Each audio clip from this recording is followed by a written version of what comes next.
Welcome to this gifted land of India, where one can see engineering marvels in breathtaking beauty and artistry.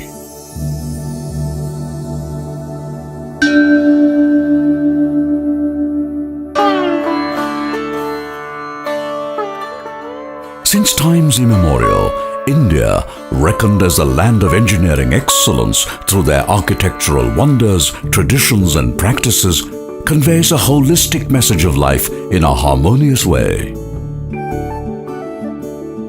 Right from the ancient days, India has seen a plethora of architectural and archaeometallurgical edifices. These wonderful structures of amazing beauty had the stamp of quality, of dedicated craftsmanship, and their rich engineering knowledge passed on to successive generations. For Indians, the only mantra was perfection beyond compare. These glorious structures depict the science and art of structural design and construction management in sublime beauty. As we go down the wonderful memory lane of India's rich civilization and culture, we find the Dravidian engineering excellence in huge temples of South India. The Pallava rulers, during their reign from the 5th century to 10th century AD, showed great skills in carving out exquisite designs out of monoblock sandstones. The great Chora kings between 8th to 12th centuries AD were the masters in building great temples which are truly magnificent and inspiring. The science of geometry and trigonometry in these temples leaves us spellbound. We traverse through history and get to see the magnificent structures and engineering excellence of the great Mughal rulers between the 16th and 19th centuries AD.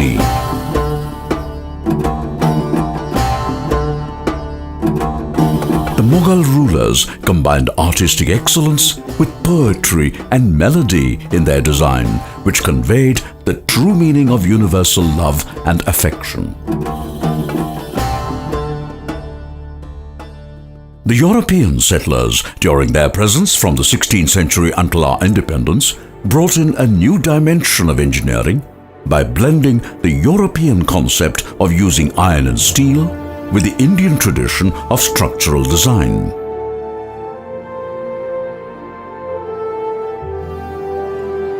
With the advent of Industrial Revolution in Europe, the British rulers contributed by developing excellent buildings and infrastructure. The introduction of new mode of transportation, the great Indian railway system and network, movement of people and goods took place, thereby shaping the colonial empire and a platform on which the modern Indian railways has grown today.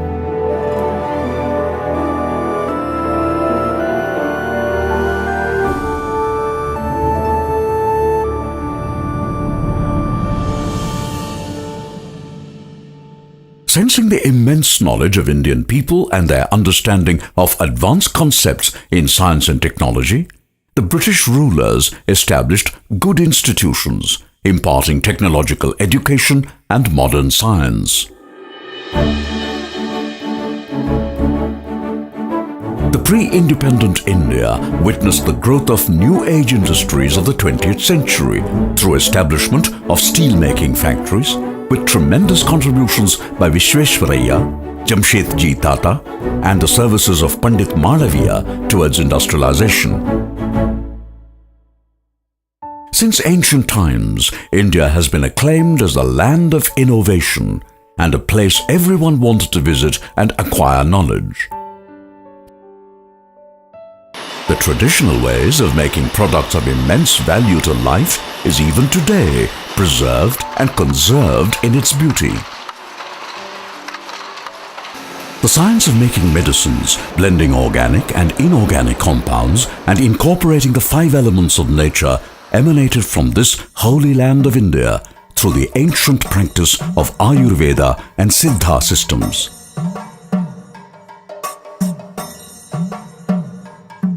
The unique chemistry and treatment methodology in these systems spread to different parts of the globe. After independence, the Industrial Revolution of India began with the establishment of big public sector undertakings, science and technology centers, and good educational institutes.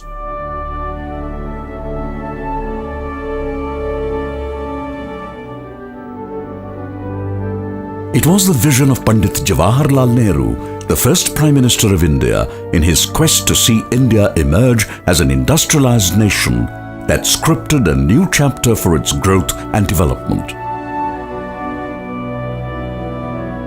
The economic liberalization of India in the 1990s by Dr. Manmohan Singh, the then Finance Minister of India, proved that India is a place of immense potential of engineering excellence to the entire world.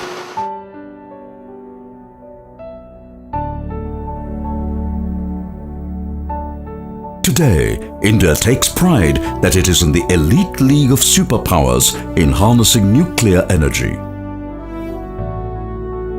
Equally eminent is the growth of space exploration program through indigenous technology and design, and a great testimony to our engineering skill and excellence. The achievements of defense are vital, inspiring, and of high quality.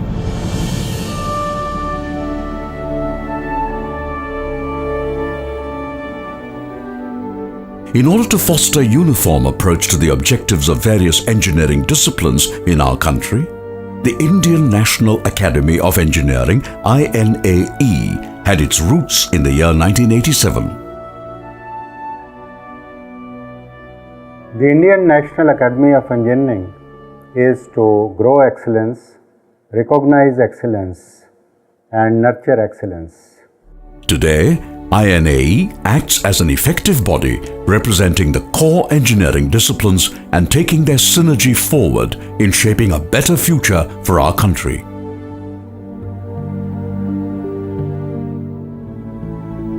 In a way, INAE integrates with excellence in the world of engineering internationally. The birth and the constitution of the Academy of Engineering is most important when we are at 25 years of the Academy. The doyens from academic research and industry got together in 1987 to give us a body which has stood the test of the time and added eminence.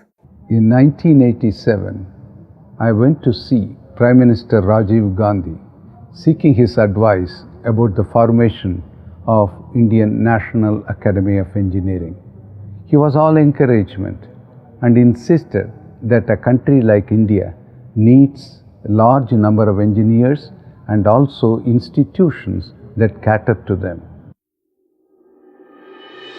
India today has emerged as the destination of choice in the field of information technology and communication. The digital revolution has taken the country by storm, and the developed nations look upon India as their valuable partner to improve their efficiency and effectiveness in their business operations.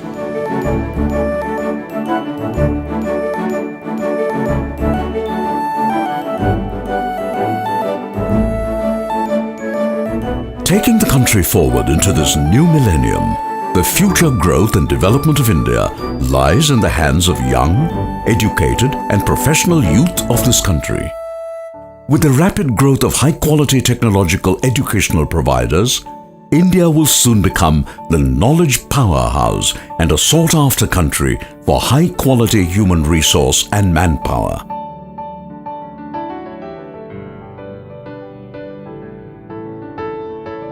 It is the endeavor of INAE to harness the vibrant youth to be innovative and creative. We recognize the students who do very good projects. We recognize young engineers who, before they attain the age of 35, have done something which is very tangible and which can convince the peers that this engineering is of high quality. The INAE Young Engineer Award has been given to me this time, for which I feel really proud, and it's been really inspiring for me to carry on further work in the area of low-cost electrical biosensors. As India surges forward in its growth and development, many core issues of national and international significance will have to be addressed in the areas of agriculture, urbanization, rural development, healthcare, and education. We in INAE are conducting various kinds of studies addressing the national problems. What we are also doing is, once we come up with some kind of a possible solutions, we make sure that these solutions reach the policymakers through our recommendations communicated to them, through workshops, through interviews and discussions. The issue before the Indian National Academy of Engineering is not what it has done for engineering education, but what it should do to improve the quality of education in the future. India, recognized as one of the 17 like-minded mega-diverse countries in the world, is today the center of attention in its preservation and conservation of the rich biodiversity. The big challenge amongst the engineering community is how well we could use the rich natural wealth and abundant mineral reserves of this country for its growth and development, and ensuring minimal destruction to the ecosystem and habitats.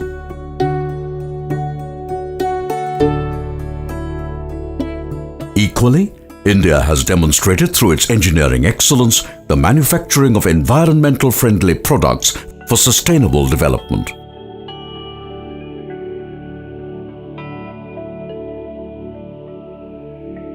India is in an enviable position in the global economy, with its rapid growth in various industrial segments.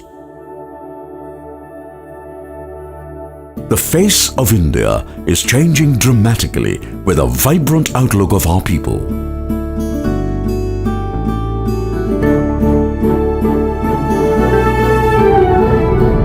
In the last 4 decades or so, many eminent people of India have shaped its glorious destiny to what it is today. We have among the presidents of the Academy, Dr. Jayakrishna, Dr. APJ Abdul Kalam, Dr. Anil Kakodkar, Dr. Kasturi Rangan, and you recognize these are some of our most eminent engineers in the country and who are also respected worldwide.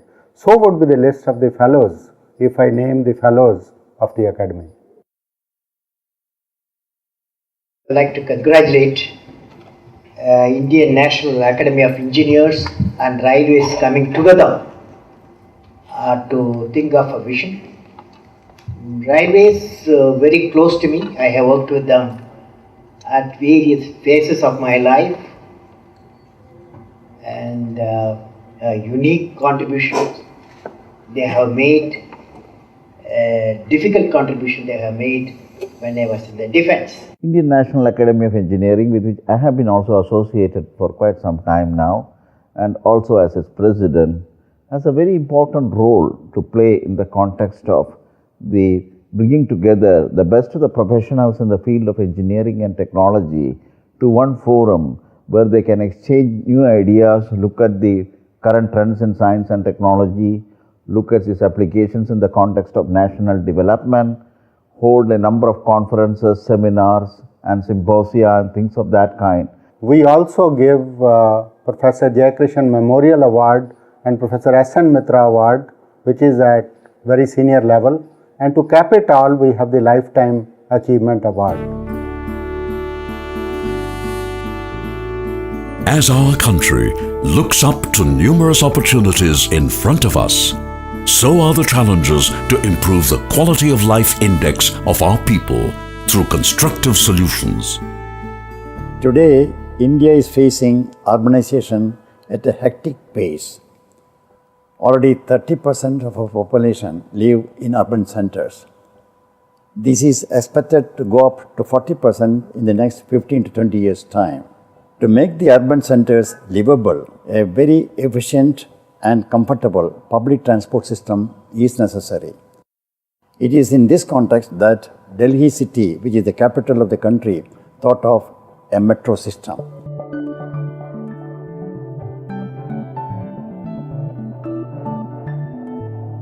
INAE will indeed play a significant role in shaping the future growth prospects of this country and make India a self-sustaining nation that all of us can be truly proud to be part of this great nation.